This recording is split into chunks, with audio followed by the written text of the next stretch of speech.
Hey girls, it's Bridge here, and I'm just quickly jumping in before today's episode to talk to you about today's sponsor, my other little labor of love, PCOS to Wellness. I built PCOS to Wellness because I was just done being told that there was nothing that I could do naturally about my own PCOS. So I went deep on all things hormones, herbal medicine, and fertility, and I created something that I actually wish I'd had from the very beginning.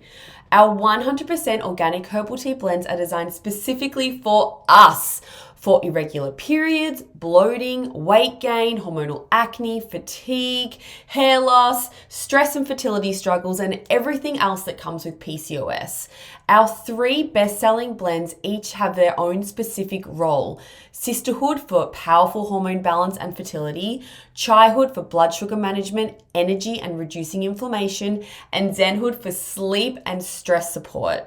We have an exclusive code for the PCOS Girls community. Just use code PCOSGirls20 for 20% off at the checkout at PCOStowellness.com. There'll be a link in the show notes too. Now let's get into today's episode.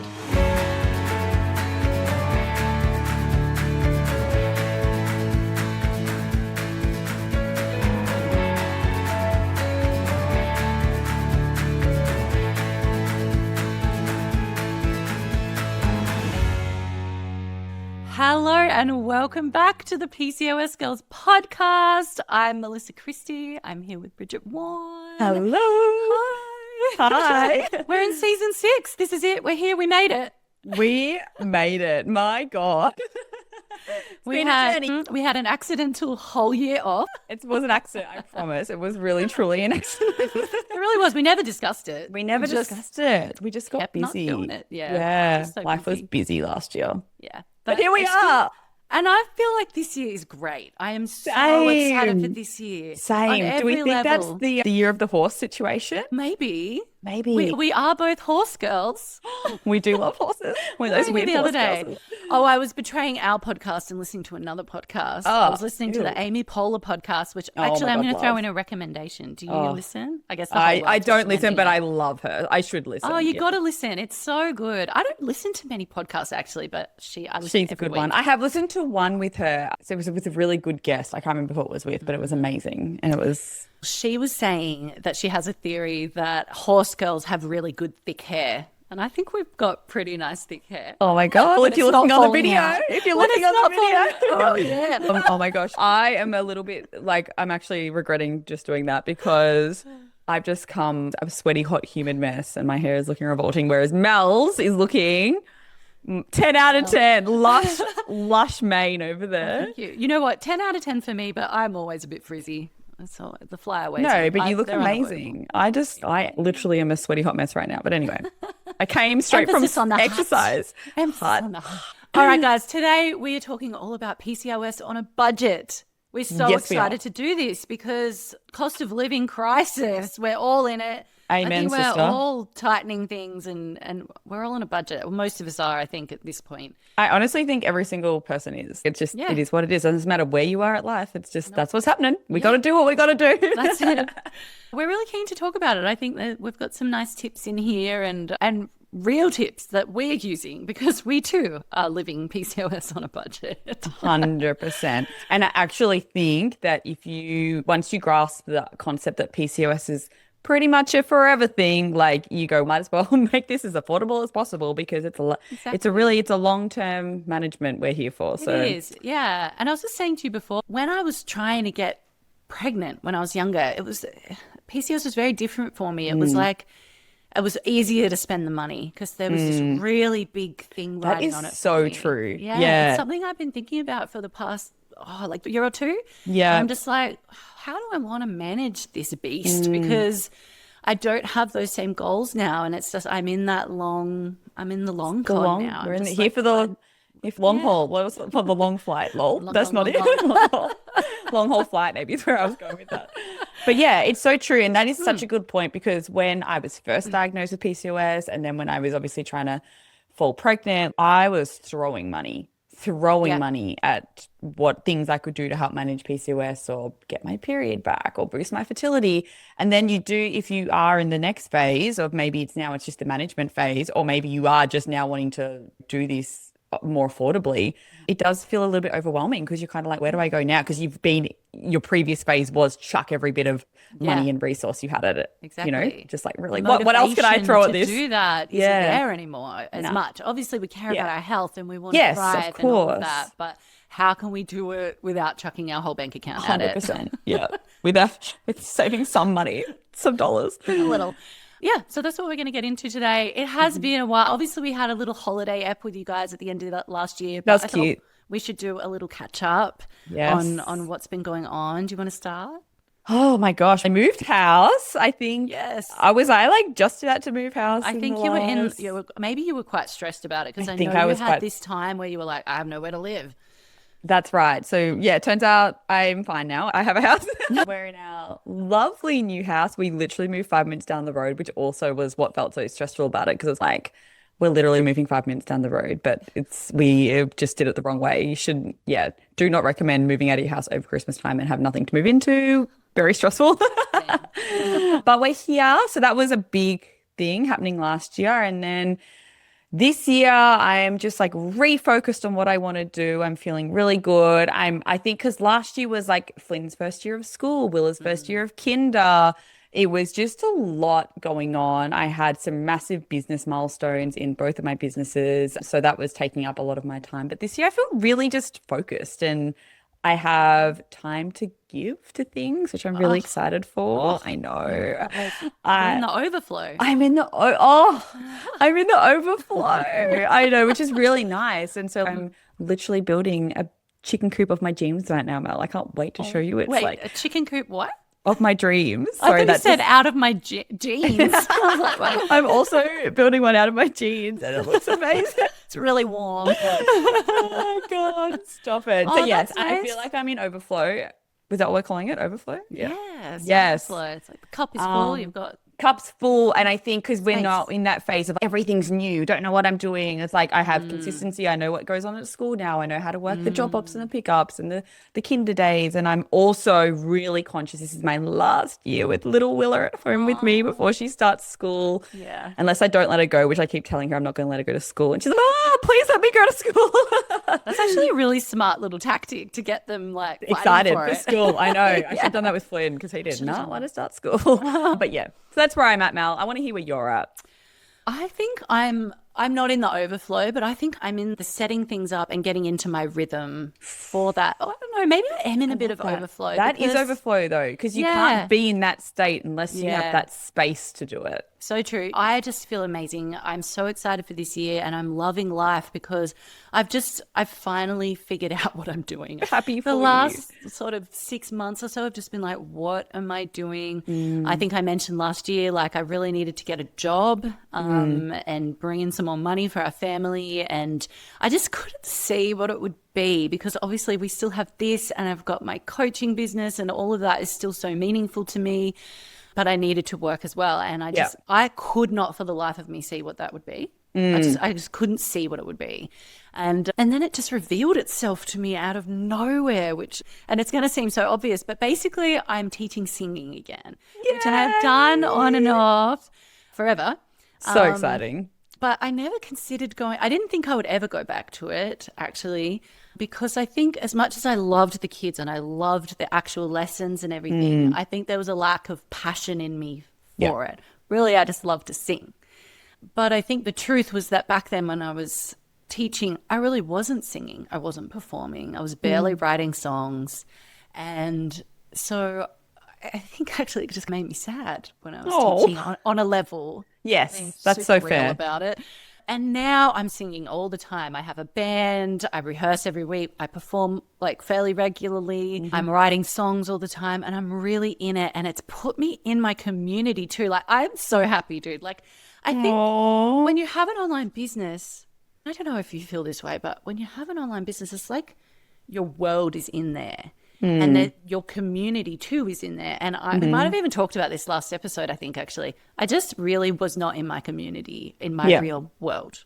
Yeah. And now I am. And I'm performing in the real world and I'm going to events in the real world and I'm seeing friends every week and it has changed my life. And then I thought about teaching singing and I was like, oh, wait, I would get to just sing all day with people. And especially because I was like, I'd love to teach women. Actually, most of my students are women.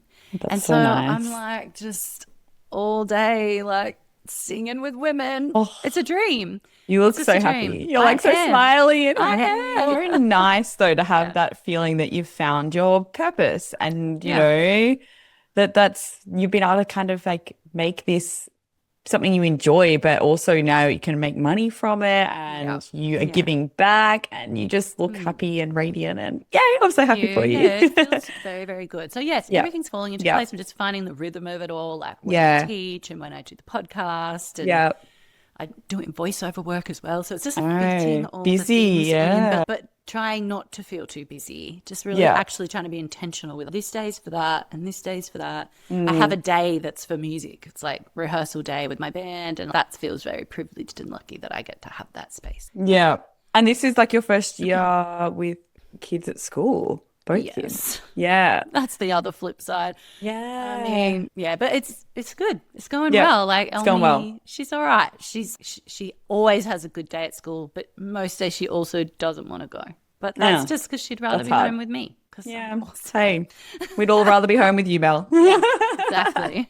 And health-wise, where are you at?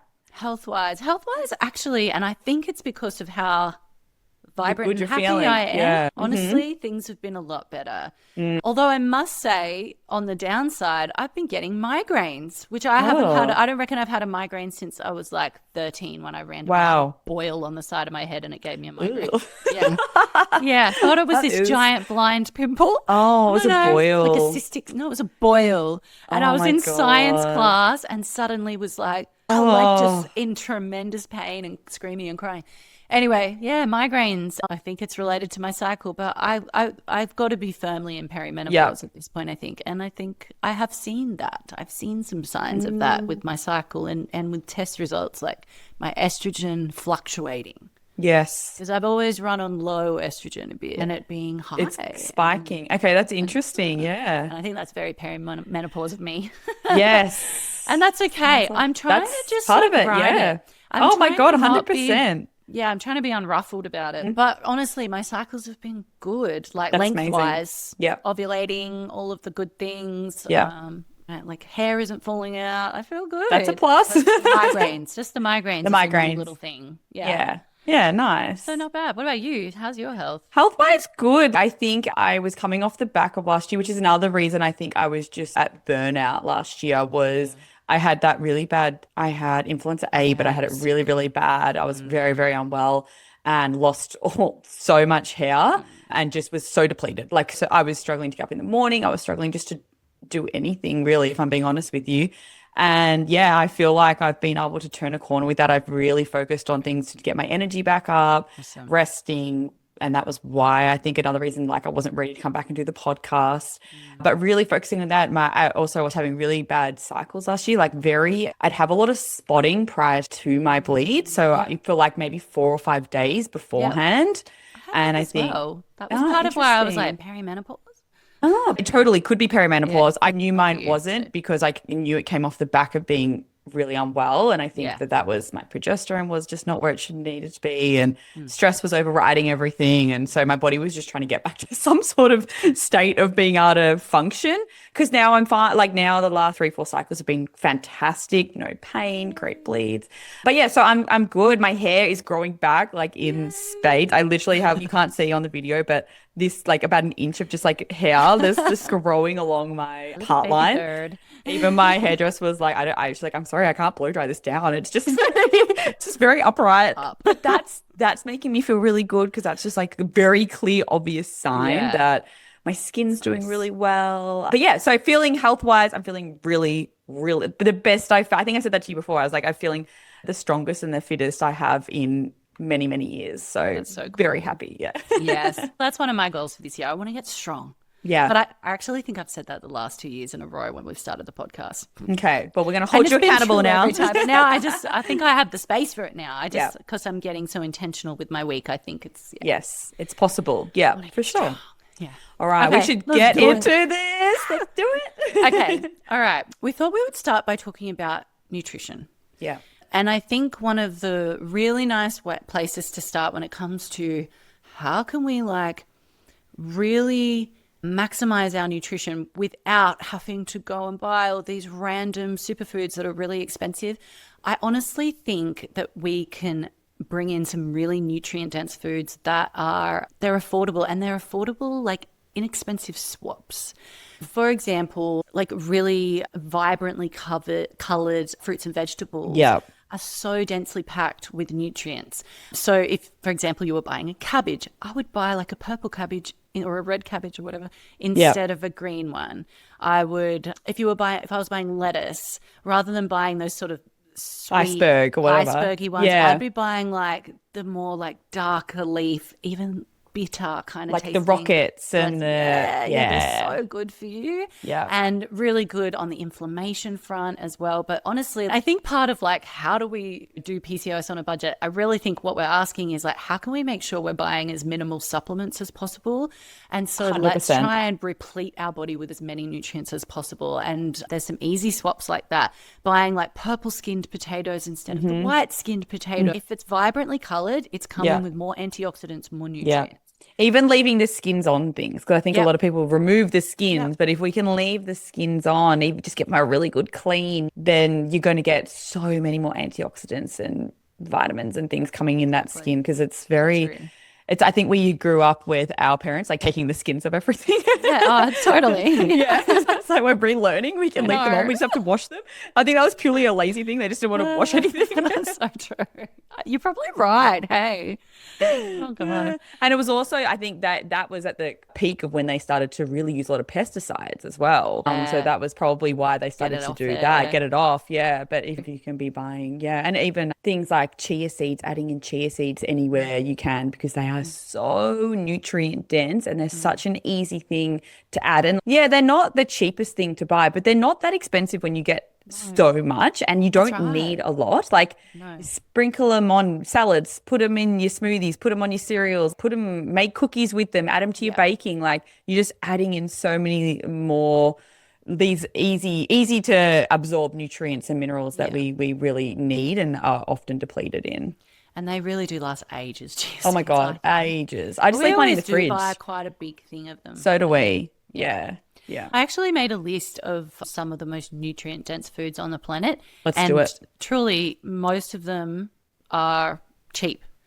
Some of them gross though. So it depends on gross to me. Gross to me. Okay. I'll be the judge of that. For example, you're gonna love this first one. Beef liver. Oh, not for me. Can I let you in on a secret?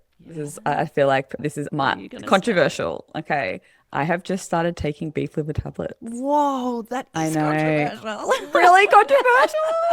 Don't come at me. Because they're controversial generally. No, not at all. Just because I don't eat meat. Yeah, I love that actually. Yeah. I wasn't sure if I was going to share that, but here we are. I'm glad you did. And I guess it all comes down to like, why are you plant-based and why are you vegan and things like that? And at the end of the day, these are parts of the animal that we want to use. Wasted. If the animal is going to be killed, we want to use as much of it as we do. I think that's awesome. Yeah, and they're organic, grass-fed. It's like as ethical as it can be in that regard, but it's also a waste product that often gets turfed. Yeah. And it's really high. And I think that has played a really big part in my energy levels coming back up. Wow, inspiring me. I should do it too. I have done it in the past. It is hard for me. I don't know. Even the smell. The tablets though, they're just tablets. Like it's just I've had them. I think they smell. Ones I've got don't. Trust me, if I've anyone's got going to get gross turned off by that, that's me. Like I'm not like in saying that I did eat my own placenta raw, so that's. But man, good on you. So cool. Yeah. But beef liver, guys, it really is a powerhouse of nutrients. If you want to be getting rid of your multivitamin eventually, like just if you can calm it. Do you know, I've seen people actually cut it up into like actually the liver, cut it into small pieces, freeze them. And then every day they take it out of the freezer like a tablet and they just down it. And I think if you can do that, I think that's actually what you've lost me. But that's what I'm going to try and do, I think. God. But also, like, your butcher might do that for you. You could ask them, like, can you chop it up for me? And then you just take it home and you freeze it. I don't know, maybe. Give me flashbacks to when my midwife chopped up my placenta and then put them into ice cube trays in my fridge. And Jessie was like, what the heck is this? Do you know, honestly, I still have Elm's placenta in a container in the freezer because I want to plant it under a tree, but I'm so terrified of, like, the tree dying and it making me God. sad that I just don't do it. Okay. I know. I think just do it. I I need think to do it. It's just go been do it. 5 years. Oh, I planted my horse. We planted a tree on my horse when we buried him a couple of years ago. And that tree is, So healthy. it's the most thriving tree you've ever seen in your life. We've always done that with our like family dogs and things. And I think it's so beautiful and such a special beautiful. thing to do. Yeah. And my kids love it. They visit the trees. Elma puts little flowers around the base. It's really sweet. So cute. So beef liver is really off topic, but yeah. Okay, kale. Kale is so nutrient dense, and I guess it obviously depends where you live, but around these parts, subtropical Australia, very easy to grow and just keeps giving, even comes back year after year. Like I planted these kales years ago and they're still giving. Still coming. Can't get rid of them. No. Sardines, really cheap. If you can do it, really cheap. Oysters. Yeah. If you can do canned oysters, really cheap. Ugh. Eggs, egg yolks particularly. Yeah, egg yolks. So nutrient dense. The price of eggs really depends on the scenario. Go get yourself some chickens. Everyone get some chickens. Exactly. Make a nice coop out of your jeans. Out of your jeans. Seaweed, really nutrient dense. Love me some seaweed. Yep. Sweet potatoes. I'm actually Classic. allergic to sweet potatoes. Are you? I did not know that about you. Yeah, actually allergic. I've been my whole life. Oh, I love sweet potatoes. That's so sad for you. Everyone, this is what everyone says. Sometimes there's a compassionate person who tells me they're not that good, but Oh, no, they're lying. They're lying. Blueberries. Yeah. And in terms of meat, venison, like No, thanks. I actually love venison. Yes. If I could eat any meat, I would eat venison. If I could have my choice. Choose a cut. Yeah, okay. And it's actually a great meat to eat, but it's maybe not very valid for a budget-friendly episode. I was going to say, is it cheap Not as or cheap, no? But just nutrient. in Australia, because they're seen as a pest, they're a Yes. species, and people actually hunt them, and you're getting a live animal. So in terms of a wild animal, So in terms of the life they've lived, They had a good life. Yeah, had a really exactly. good life. Much nicer than a farmed life. Yeah. That's just what I have for the blueberries, because blueberries can be expensive, is go to a really good grocer and find the wild caught blueberries, organic, like the wild ones, because they are so much like more nutrient dense than just the store-bought ones. Get them frozen. Yes. Just keep them in the fridge. Your kids won't care. You won't care. The kids won't care. They are delicious. They're much smaller than the ones you buy in like a punnet, but chef's Still kiss. so yummy, yeah. So and yummy, really yeah. good. They're very detoxifying. They help Yes. detoxify heavy metals. Yep. I think we could all use that. Everyone needs it. Yeah. I would also say as another very big hack that has been so good for our family, and we've only done it for the first time this year, is we go to blueberry farms now and we pick blueberries, and it's so much cheaper. Our freezers, my parents' freezers are full of blueberries. Yep. They're not wild ones. They're but that's still better than ones covered in pesticides. Better than buying them from the shop. Yeah. Yep. I do live in a really big blueberry farming area, so that's probably not valid that's for cool. everybody. But My mom has a million blueberries. It like grows like a weed.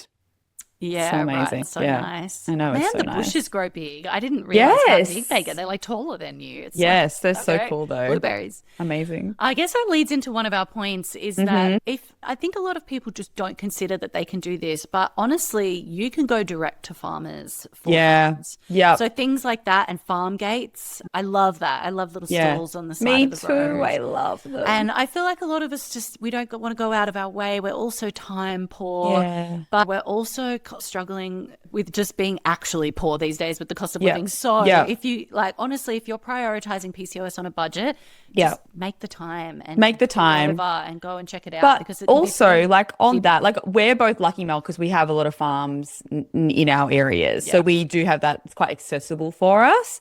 But farmers markets, most people will have a farmers market near them where they're going to be able to get great fruit, veg, possibly meat as well. And then the other thing is, which I think has really taken off, but there's so many now like farm boxes you can get delivered. Yeah. And they are so much cheaper than if you were to go to the supermarket.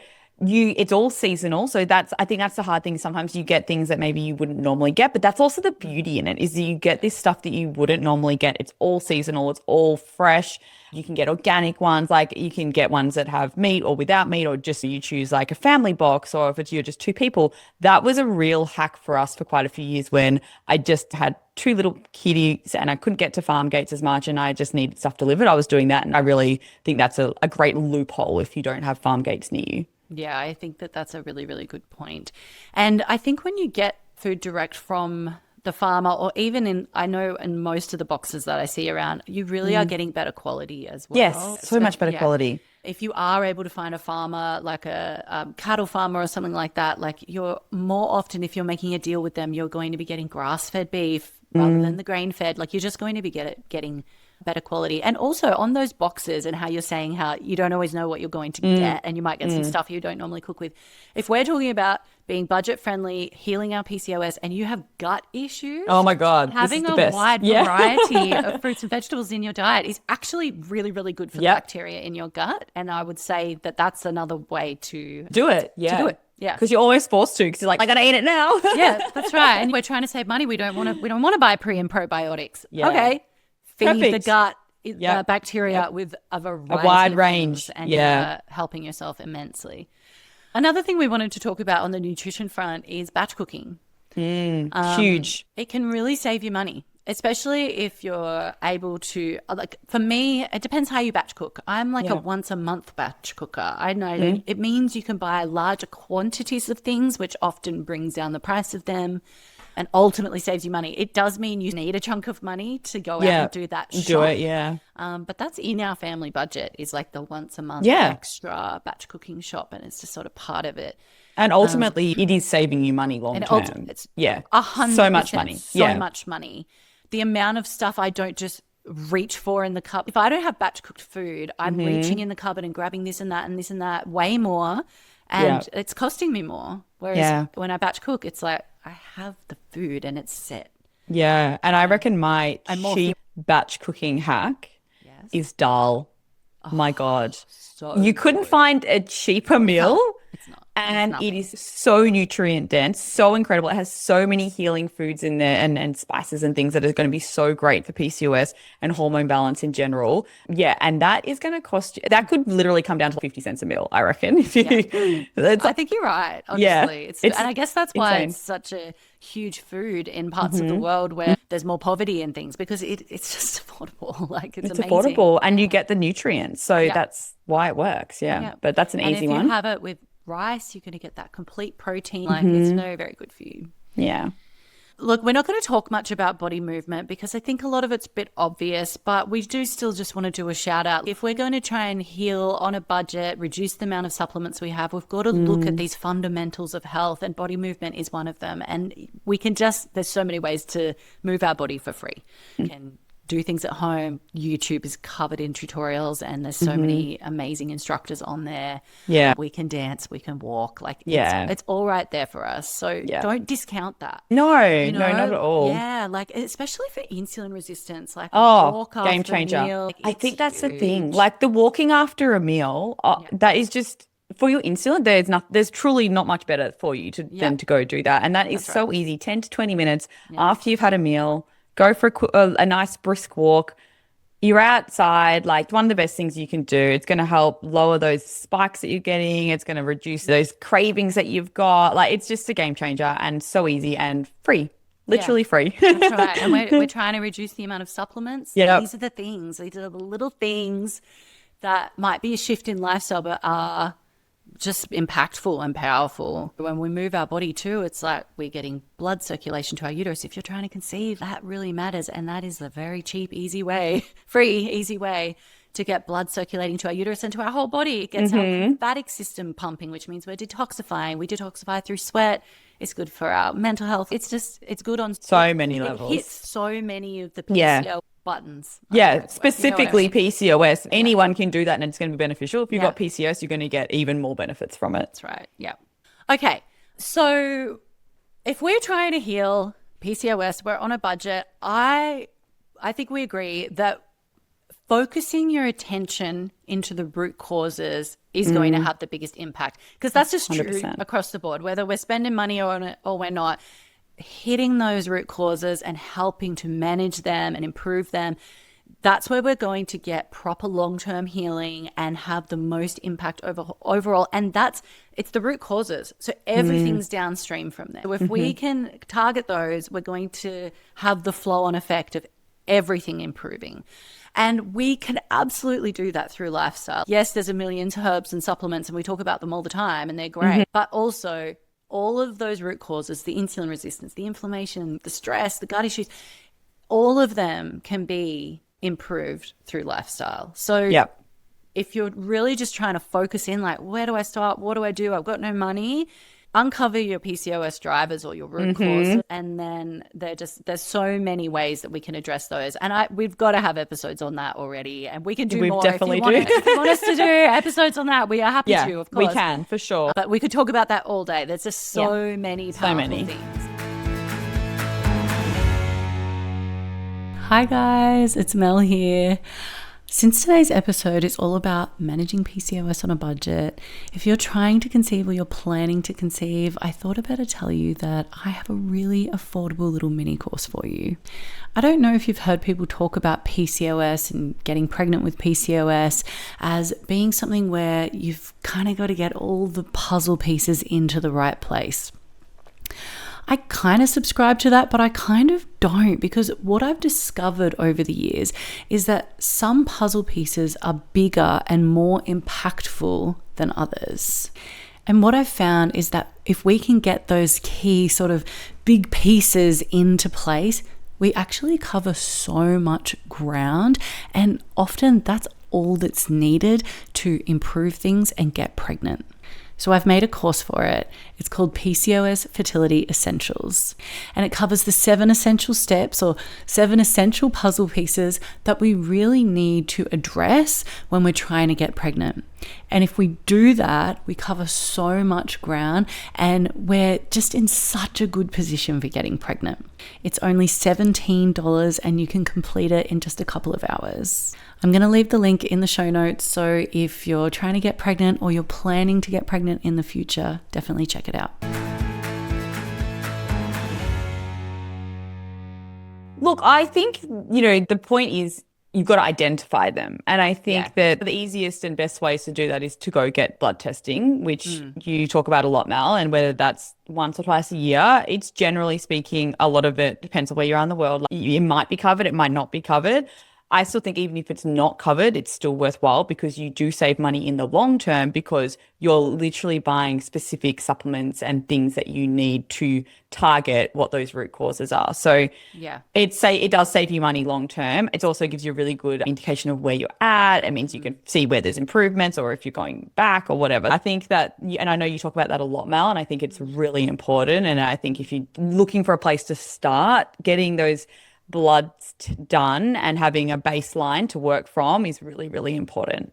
Absolutely. That's the investigation. That's where we get to find out what is happening. And then, like you say, we save money because we can target what's actually happening for us 100%. And we can forget all the other noise. Yeah, and there's no point buying all these things just because you've seen someone's taking berberine or whatever and you go buy berberine, but really you didn't need berberine, but you saw someone said it. So if you can be more targeted, and supplements cost a bomb. They cost so much money. Yeah. I hate to think how much money I've spent over the years on supplements. I know. So many supplements. It almost always comes down to, there's another $60 a month. Like it's always between $40 and $60 every month. And it's brutal.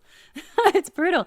But yeah, if we're talking about being intentional with our money, then I agree with you. Even if you have to pay for those tests, which honestly, most of the time, in most places, we really don't for most of the tests. But if we have to, that is a really intentional and good and powerful and impactful way to spend your money once or twice a year to just really see where things are at. I would say that's an essential. Yeah, for sure. With our PCOS drivers, with PCOS generally, I don't think there are many across the board supplements for PCOS. I just don't, because of what we just said. Yeah. We need to test. We need to find out what's really going on. Yeah, for sure. But there are a couple that I do think hit so many marks, and I was just going to mention them. One of them is my old trusty peony and licorice root. Old faithful for you. Oh, good. Actually need to get my hands on it. That's something that I want to be taking. I'm not taking it at the moment. I'd really like to.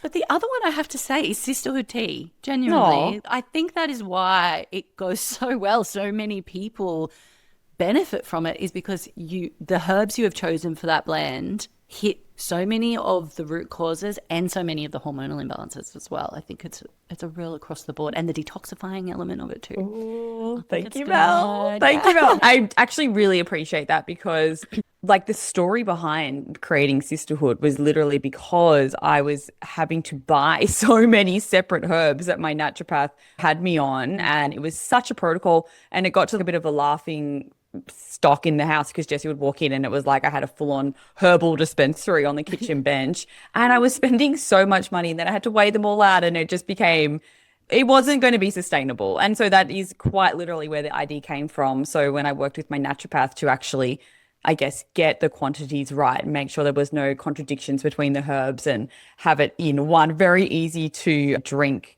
tea, that was a game changer, and I did it for me, and I'm so grateful it's helped thousands of people around the world. But it was out of convenience and being more affordable because it wasn't going to be sustainable what I was doing. So, yeah, it's all science backed. It was worked with so many naturopaths and herbalists to get to that point, but it was because there was a need for it, and it was me personally who needed that. And then when I put it out to everyone else, said, "Would anyone else be interested?" It sold out in about, I think it was 3 hours or something, which was insane. Amazing. But that was years ago, and it's still, we've obviously even refined it even more, and we've got more blends now, but that was where it came from. And whether or not you get one of the PCOS to wellness teas, or whether you just go out and buy the teas that you can access, it's affordable, it's easy. Like I said, it's accessible. I think everyone can access. For example, if you can just get spearmint tea because your androgens are high, that's going to help. And I think I've always been really upfront about, it doesn't have to be the tea that I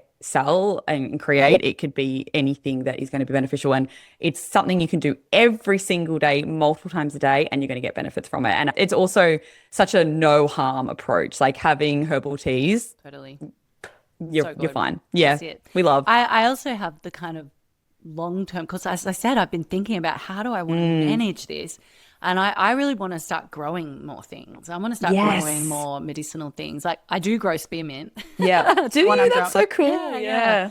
Well, my kids love spearmint tea too, so it's very it's beneficial. Everyone gets one. Yeah. But like you say, it really adds up. I remember going to a herbalist. It was just like a herbalist in a health food shop. And I wasn't going to see them, but then they were there. And there were 4 herbs I was really after. And it was going to cost me $55 a fortnight. Yeah, it's so expensive.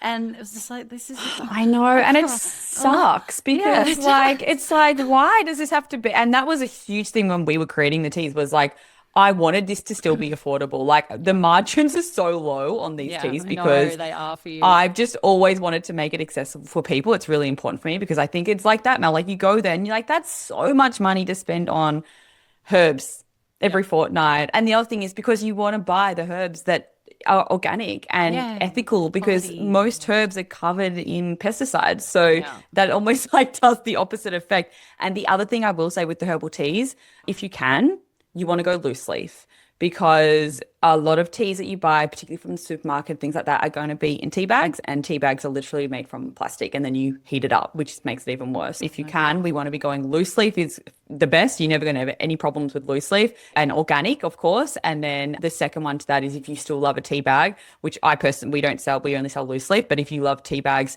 you can now there's like the plastic-free biodegradable tea bags that some companies use. Like reusable ones? Is that what this is like a lot of that, but they don't really do the medicinal teas. It's going to be like chamomiles or whatever, just in the tea bags. But you can buy just get a strainer. We sell the strainers, but you can get them from anywhere. You can get them from $2 shops, whatever. Just get a strainer. It's easier. Then you just tip it out or you chuck it in the compost or whatever and done. It's so easy. But yeah, don't overcomplicate it. It can be easy, it can be affordable, it can be accessible.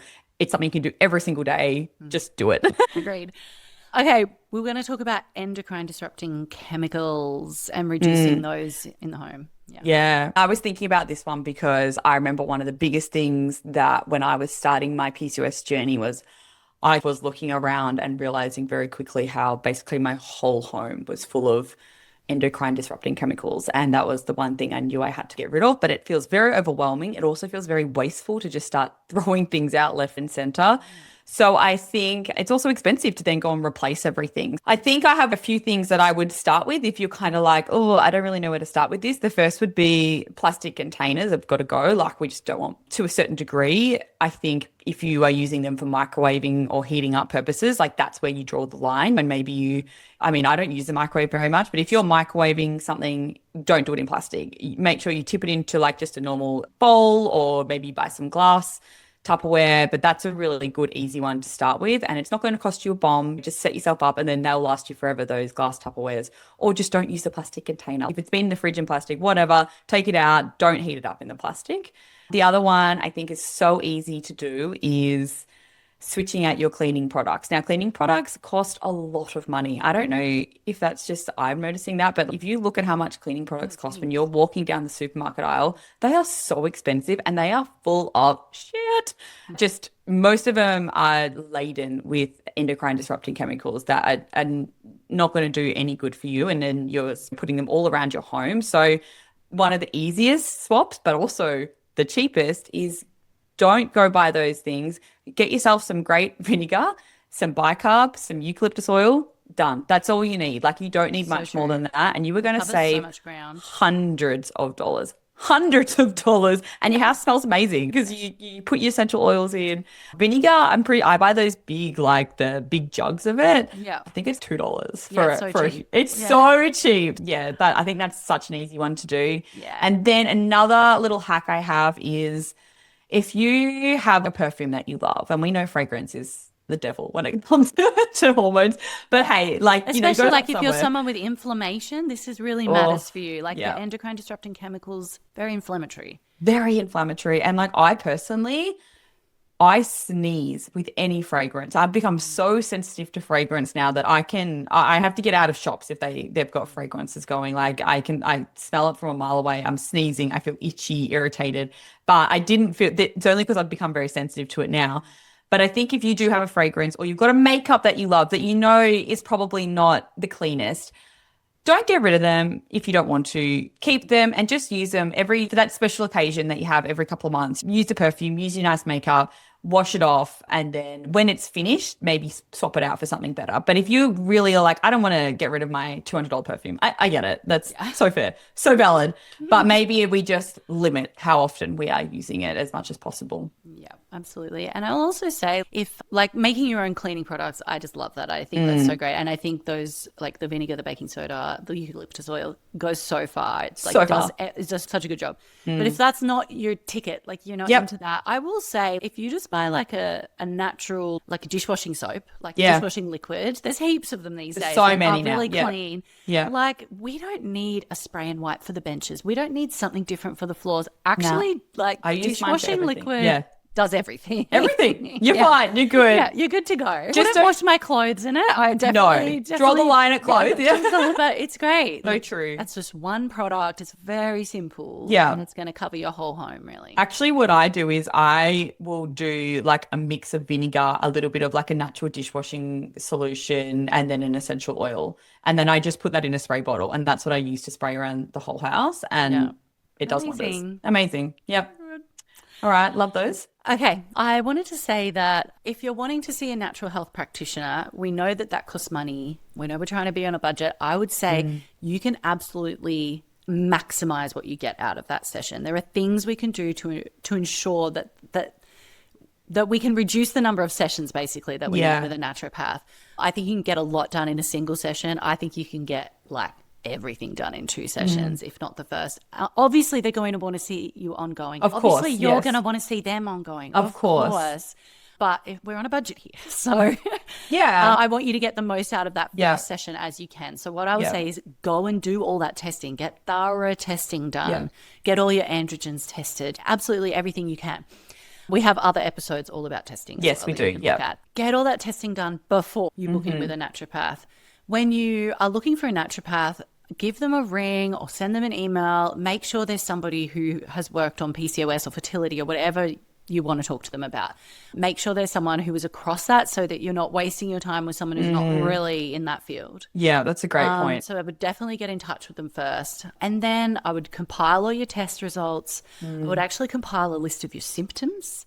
Actually, on that, I think a big tip is make sure you go and get your blood test done before you go in, because I think a lot of people go there first and they wait for that. Oh, this is what you should go get tested. Just go get a full panel of hormone testing done. All done first. Because then you don't waste that first session, because that's what they need to do start the investigation. Exactly. Exactly. Get the tests done and then get your copy of the results. We love the results. And they often don't want to give you the results. Ask for the results. Get your own copy, all of that before you book in, because you want to, I actually really want you to send your results to them before you even go to the Yes. Email them your test results, a list of all your symptoms. Email them telling them what your cycle's like, how long it is, what your ovulation signs are, what your bleed is, any info you can give them about your cycle. Yeah. What else? If you have suspicions about what your PCOS drivers are, because people listening to this podcast are often, they get to a point where they're like really quite informed and they don't know what's going on. If you think you know what your drivers are or your root causes, if you've got some suspicions about hormonal imbalances, suspicions, anything, any of your suspicions, a good naturopath wants to know that, because often the patient knows what's going on 100%. Some level, honestly. And I think we've been like, unfortunately, because of just the way the medical system has been, is like we're almost going scared to give the full picture. Yeah. Or to assert ourselves. Yes, to assert ourselves and to really like advocate for ourselves and really give a clear understanding of what's going on, because we feel like it's going to be dismissed. Yes. Do not do that. Go in hard. You tell them what is going on. You go to town. Do not waste that appointment. Completely agree. By doing all of that, it means that when you show up to that appointment, your naturopath or whatever natural health practitioner, could be Chinese medicine, could be anything. They already know so much about you. They don't need to spend the vast majority of that session learning all that stuff and telling you what tests to go away and get, so that then you can come back. Then you come back and then you look at those, and then they're going to already have the results. You might need to get some more tests, because that's they've fine. got their own brilliant mind. They're going to help you. They might think of other tests to do. That's part of it. But you're going to have so much to work from, and they're actually going to be able to come up with a treatment plan for you in the first session, because they have the information they need to do that. 100%. And I also think don't be afraid to let them know that you are so happy to be there and this is like really great. You're so interested to hear what they have to say, but you are on a budget, and that's why you're trying to get as much out of this session as possible. And of course you want to come back, but that just for them to be aware, like, I really am hoping that this is something that you can give me some tips and some things I can go on and do at home, and I'm going to commit 100% to whatever you tell me to do, in the hopes that maybe this isn't a fortnightly thing. Maybe this is like a once every 6 to 8 weeks I come in, or whatever it is. And I think being upfront with people is I think a good practitioner really values that, because I think they understand, and it's also showing that your commitment to what they're telling you, and they will appreciate that as well. That is such a good point. A really good point. It is. Because I think some of these things, like, I think you and I are like that. And sometimes we just take for granted that I wouldn't think to necessarily say that, but it's a really good point. Like, when we're just upfront about things, I think. And it's a sign of a good practitioner too. It is. Gone well to that. And that's exactly. And it's also a sign of a good practitioner if they like say to you, email through me the results. I want to see what you've got, or they receive that really positively. If they go, oh, we can discuss, we'll talk about this later, it's very dismissive, or they don't want that, then maybe they're not going to be your person. Exactly. I think one of the best signs of a good practitioner is curiosity. Like, you want to see that they're interested in what's going on with you. You're not really curious about it. Yeah, that's not for me. Yeah. Yeah, like, that's a great one. I want you to really care about what's happening. You don't love me. Okay, we've just got a couple of little ones left. This is just a little thing. It's just quite inexpensive, but I think it just covers a lot of ground. Yeah. And it is medicinal, but I just think lemon ginger honey tea is a very nice way to start your day. In Ayurveda, it's a very big recommendation. How much honey you have in it can change depending on where, what your body is like. Like fresh lemon, fresh ginger, honey, rather than ideally some local honey. Some local honey. Yeah. It's so good for your immunity. It's good for your gut health. It gets your digestive enzymes going. Like ginger, it's antiviral. Like, it's so good for you. It really covers a lot of ground. I feel like you even had ginger in your tea, because it's we do. We have ginger in the tea, of course. Yeah, that's a great. Ginger is such a good one. such a goodie. Yeah. And that's quite inexpensive to buy those ingredients, but it's a very nice way to start your day. And then we were just going to talk about period products, really. Yes. I think for me, years ago, I switched over to a period cup, which I just recently had an incident with. I won't go into. If you follow my stories, you'll know. But yeah, no, I think like period products cost so much money. And I think there's this big misconception that if you have PCOS, you're just not getting a period. That's not true for a lot of women with PCOS. Obviously, there are going to be times that you have irregular or absent cycles. I've definitely been there. But for the most part, once you start managing PCOS, you should still be having a cycle. So yeah, that's going to be a monthly expense again. Yay for being a girl. Yeah. But swapping over your pads and your tampons to a cup, a disc, or period undies is going to save you a lot of money in the long run. And yes, it's a little bit more outlay at the beginning, but long term, you are saving so much money. Yeah. And for me, it's a gift idea. If it's like Mother's Day's coming up, I'm like, I want some more period undies, please. That's such a boring gift idea. I love it. I love it, but I know that's what I want for my birthday. I love the fresh light. You know what? You're not wrong. It's not. It is nice to have a fresh pair of. But I think as well, the point is like you should only need a couple of pairs, and then. Yeah, but do you know what? I really don't like it when I have to be super on top of it. Otherwise, I'm going to have none left. Oh yeah, no, you got to have like at least backups on backups. I also have a problem that my dog really enjoys. Oh, that's right. Oh. You told us. So sadly, have gone through more period undies than I should have. But see, you need them for Mother's Day. Okay, fine. That's Jessie. I want period undies. We've got to get you off the cup, I think, guys. Sorry, no offense to the cup. I'm not going to go into too much detail, but I've been using the cup now since before I fell pregnant with Flynn. So he's nearly 7, right? So I've been using it for 8-9 years. I know, next week. Actually, this week. Oh, God. He's going to be 7. Is that not wild? It is. Actually, Koji turns 10 this year. That is just where the hell has time gone? But anyway, so I've been using it a long time. Big fan. Absolutely love it. However, I did recently have an incident where my period cup fell out in a public toilet. And there's blood everywhere. So you were bearing down too hard. I was trying not to sit on the toilet. You don't want to sit on the actual rim of the toilet. And I was bearing down too hard. And anyway, it fell out.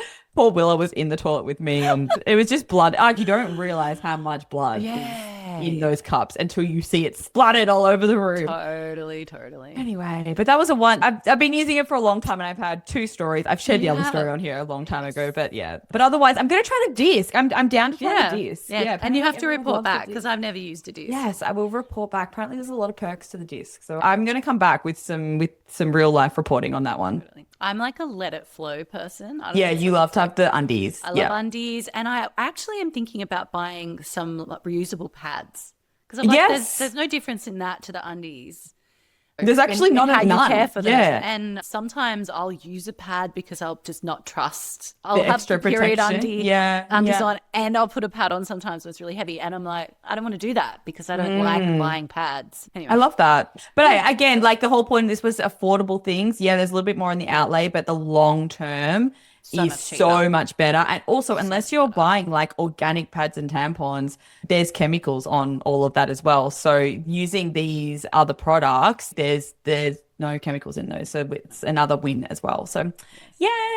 I hope that was helpful for you guys. Look, I guess the bottom line too is if we're trying to manage PCOS on a budget, then what we're really looking at here is how much can we cover with lifestyle? Yeah. And there's so much we could say about lifestyle. Like we're obsessed with uncovering lifestyle practices, self-care practices that are actually truly healing for PCOS. We have episodes on that already. We can do another one. Please let us know if you want a fresh take on it all. Like we'd love to talk about it because it's genuinely been a big part of our own healing journeys. 100%. Honestly, especially on the fertility front, there is just so much you can do. That's why a big part of my course is let's look at all the lifestyle and self-care stuff we can do because it's powerful. It's actually so powerful. And I think that is like when you're really deep in it as well, Mel, is when you're on this fertility journey, which is why your course is amazing. Obviously, after that, managing this for as long as we need to manage PCOS. So we want to save some money, but also they become more sustainable and things that we can do long term, which is ultimately Easy. And ultimately they benefit you, like you say, when you're moving out of the Different phases. Yeah, when you're moving into a phase. Like me, I'm turning 40 this year. Like I'm What done the? having I know. I didn't know that. Good about it. That's amazing. I do. I feel good about it. I don't know. I just feel ready for it. Heaps You of my should. It's friends 40s. are in their That'll be 40s, amazing. so it's just like very normal for me, I guess. 40s is the new 30s. Well, yeah, and plus I loved it when I turned 30 and I got to say like I'm in my early 30s instead of now you get to say late early 20s. Now I'm like 40s. I'm like the new kid on the block. Like, My gosh, I love this thing. Well, how exciting. But yeah, I'm turning 40 and of course we can still have babies in our 40s, but I'm not planning to. And so I'm like, how am I? Yeah, I got to have this long-term thing. And thank God when I was younger, I uncovered these beautiful practices that have stayed with me and are now continuing to serve me now. Yes. Like I get my morning sunshine, I'm earthing and I'm having the medicinal teas, like whatever they are. There's all these sorts of things. But I get to carry them with me now and they get to serve me in a way that is cheaper. We love. So thanks for listening, everybody. Truly, we have a podcast community. If you didn't know that, it's over on Facebook. It's free. It's called the PCOS Girls Podcast Community. Come and join us in there. We are also we're video podcasting right now. If you didn't notice, if you are just listening, this is a video now. I feel like I regret choosing the Monday to record our podcast because it's the day I do tennis and Mel spends about an hour getting ready looking beautiful and then I run in my activewear. Honestly, you wouldn't know it, hey. I appreciate you, Mel. Appreciate you. But you are glowing and I think everyone needs to go check you out because you were just radiating sunshine today. Please, thank you. But yeah, the video is up. We have a YouTube channel now. Who are we? Do we?